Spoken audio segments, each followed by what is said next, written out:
Welcome once again, viewing several, to another edition of my little series I like to call Hands Up Who Loves a Train Set. Me, obviously.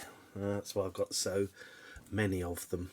Although I do, in my defence, I do kind of look for ones that are quite cheap and buy ones that need work often.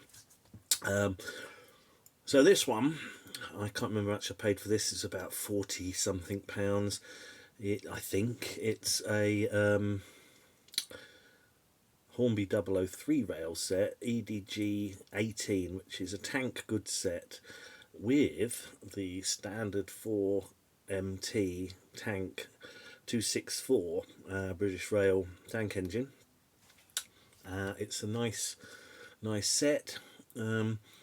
I've already filmed a bit of running it in the garden, so I'm going to talk a little bit about it briefly, and then we'll have a look what's in the box after that. So today, because I'm here at home, I've got the garden, I was able to set this up outside to give it a little run, and although this track I can get onto this desk, I thought I would just I thought I might as well set it up outside.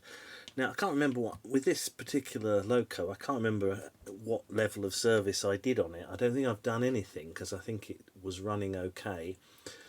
And I think it's the only one that I haven't serviced and remagnetised, because it seemed to work pretty well. I did notice some issues with some of the wagons, but I've actually got a lot of wagons that I've collected. They're all packed away in boxes somewhere here, so I'm not exactly sure where, but I've got a lot more wagons and lots and lots of track, but I probably won't use much of the track or anything that's in this set, because it will probably stay in my collection as it is, and then the engine and the wagons will get run when I get the layout. If I get a 3-rail 00 layout built, it will come out for a run, but I've got enough track that I don't need to use any of the stuff in this set if I don't have to. So I might just keep this set as it is, because it's in relatively nice condition for one of these. So I think what we'll do now is we'll just have a look at just that. There we go. EDG18 264 Tank Goods train. The only other sticker is on the other end. It talks about the suppressor that's fitted, but that's not really that much interest these days.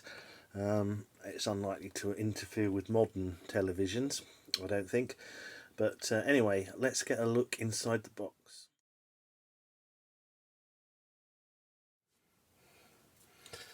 Right, so here we are in the box. You can see it's got most of the bits inside the box. It tells you here mixed goods train set with BR standard 264 tank locomotive class 4, which is here. And then you've got these metal and tin plate wagons. So we'll take a look at the wagons first. So this is one of their famous ones, the brick one. You can see the metal construction. You can see Hornby 00 made in England, Meccano Limited. It's pretty heavy, pretty solid, and the sides, and this is tin plate with the wood lithographed onto it. It's a really nice wagon. It's a good weight. And you've got these. Now this one is a bit, I don't know if the body's warped. There's something not quite right with it. I did have a look at these bogies, oiled the bearings. Doesn't seem to be those, but you can see that's got it looks like it's a die cast body, and yeah, you've got real bits of metal on there, although I can't imagine those metal spikes would get through today's kind of standards, if you like, on safety and whatnot. But and then you've got this nice little brake van, which is tin plate. The roof, I think, is just metal, just tin plate, and lithographed. So that bit there is obviously flat, and it's lithographed on 2D.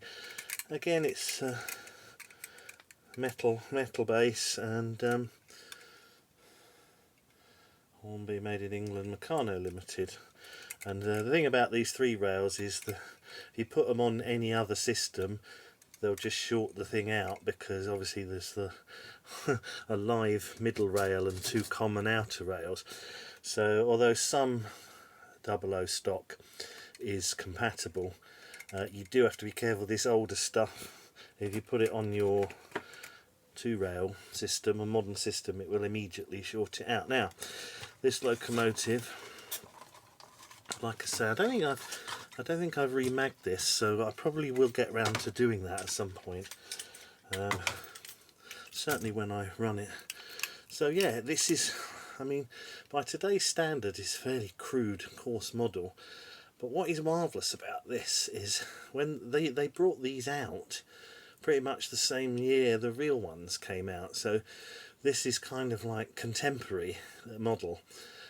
So at the time, this was they were pretty much ahead of the game, because yeah, I mean, it was brand new, and they were, one of the things they did, which in hindsight may have been a mistake, is they put the BR livery on, but they did drop all the other liveries. Although this locomotive was never in any other liveries, they dropped the other liveries for the other locos, like the N2, and I think that was something that they probably should have kept. Having said that, these were made later by Wren in a range of all sorts of anachronistic liveries like Southern, LMS, etc., which obviously these were designed and made, the real ones, after nationalisation, so there wasn't going to be any big 4 none of they would never have had those liveries. Having said that though, people still like the Wren ones with the Southern, LNER, etc., and they do tend to command good prices, even though, you know, I mean, I'm not one to say anything should be prototypical. As you know, I'm a train set guy, but in this particular case, the thing I like about this is that it must have been exciting back in the day when these locomotives came out for real, and then this model hot on the heels of it. So that was pretty cool. Anyway, what else is there to say about this? Not a lot really, other than that I think the price of this would have been quite high compared to some of the other sets. I think this set came in sort of like 1954, 55, so this one is probably from around that time. It may be later than that, but it could be up to, it's at least 65 years old. It could be 70. So, you know, it's these things were really well engineered, really well made, and I mean, it'll be probably gone 60 years after I'm gone. This will probably still be around and probably still running, so they are pretty good. Anyway, without further ado, why don't we get it on the track outside? Right, welcome. We're on the track at last. We've had to do a bit of fiddling, get the couplings aligned, otherwise they decouple over bumps. It's not the best loop of track that I've got, but it was the one in this set, so I thought for a change, as I've got the outside table, I'd run the one that come with the set that I'm reviewing. This one's got a little issue. It's got a slightly unstable. It could be the actual body is warped, because I can't see any issue with the bogie, but it's sort of got a slight twist in it. But I think I've got a load more of these somewhere in a box. I've got a load more of everything. I've got 3 more of these, but one of them's 2 rail, and 2 of them are Wren 2 rail, and have one of them I put DCC in for a laugh as well. Anyway, let's get her running.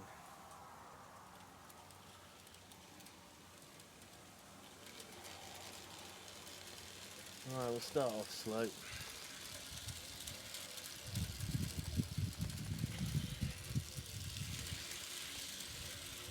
Bit more juice.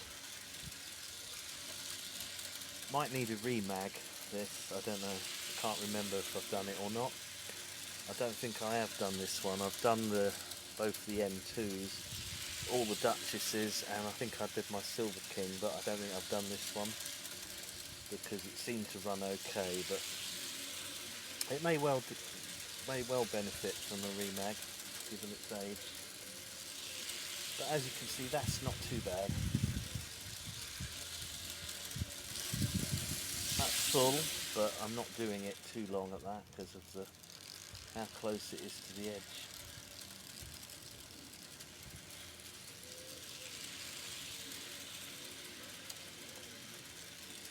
It is quite a tight loop for this kind of train. You can see the pony trucks front and rear are really struggling, but they're doing the job. But when I get my shed, I'm going to put much bigger radius track, and I probably will put, I've got enough straights to probably put a few on my test track board. So I've got a short metre of this track, so I can test servicing. When I'm servicing, I can test them. And the test track, I think the other thing my test track might have is I might put an ammeter in line with it so I can see what the locos are drawing. That'll give me an idea whether I need to remag this or not.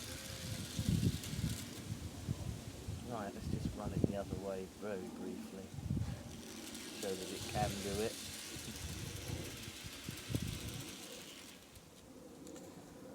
So there we go, that's probably, hopefully that's worked this time, and I won't have to refilm this again, we'll see. I've had a few things today. I was filming and that emergency signal thing went off and in the middle of it, and then I had a couple of other technical problems with this, and next door was mowing and all sorts of things, so it's not, I'm hoping this take will be the last one.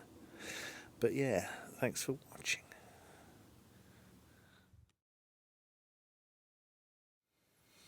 Right, we're just back for final thoughts then. So yeah, I'm a big fan of this system.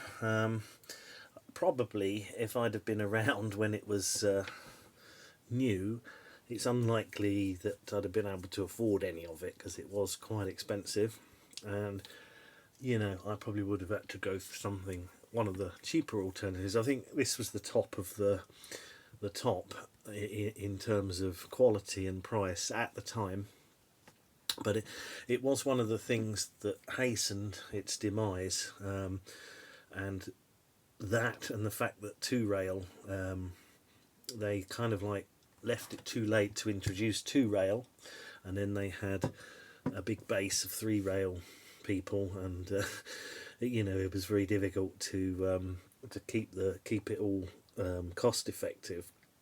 And eventually in 1964 they went to Lines Brothers to say, let's can you buy it, you know, and so they did, and Triang became Triang Hornby, and then they dropped the Triang in 73, I think it was, something like that, and that is the Hornby we know today. But obviously this is Meccano, this and it's, you know, it's die cast, it's heavy, it's robust, but I think by the time you got to the sort of late 50s, the other track, this track was looking a bit dated, A, because it was three rail, and B, because of the tin plate base with the painted, or you know, lithographed sleepers, which you know, when you look at it, sometimes a few pieces joined together, it can sort of trigger a lizard brain reaction that it looks a bit like a snake, I always think,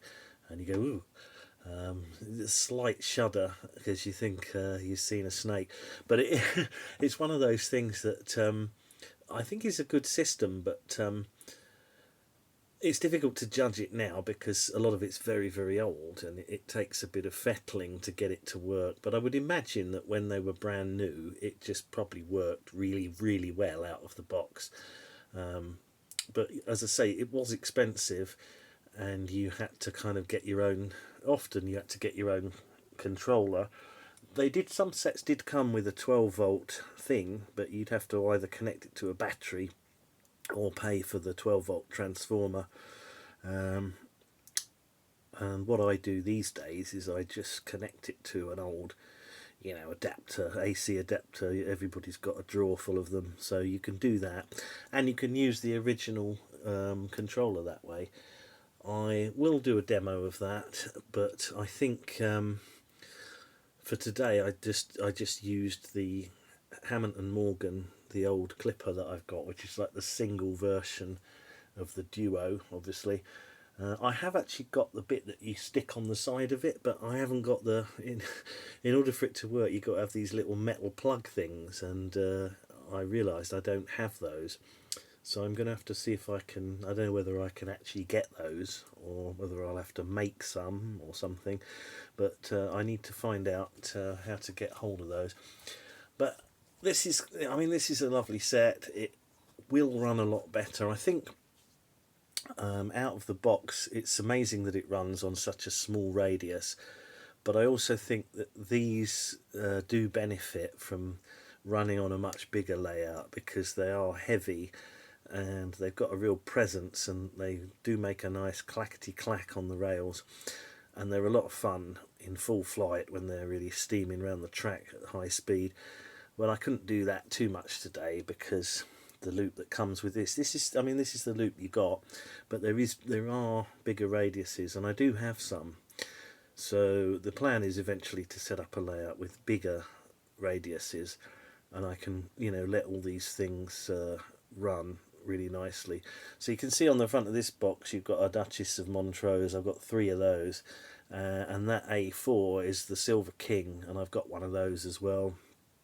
I've got these coaches, and I've got plenty more wagons. I've got some station buildings, and I've got a load of points as well. So I can't remember if I've got the turntable for this, or whether I think the turntable I've got is actually for the O gauge stuff. I can't remember. I'm just going through it all slowly. So anyway, this is the standard set. I don't think this was the cheapest set. I think the cheapest set was a similar good set, but had the N2, which is the one on the box there, which I think I've run in one of my previous videos. I did quickly run my N2 as part of a Brucey bonus. So you've seen one of my N2s already, but they're pretty good as well, because they're all die cast, and there's something good about running a die cast, an all metal train on metal track, because the feeling of momentum and the sound and everything is really, really good. But yeah, there was some issues getting it to run, but that's mostly simply because of its age, and the fact that it actually runs and is not all bits broken off it just goes to show what a good quality and well engineered system this was. So anyway, thanks for watching, and I'll see you in the next one.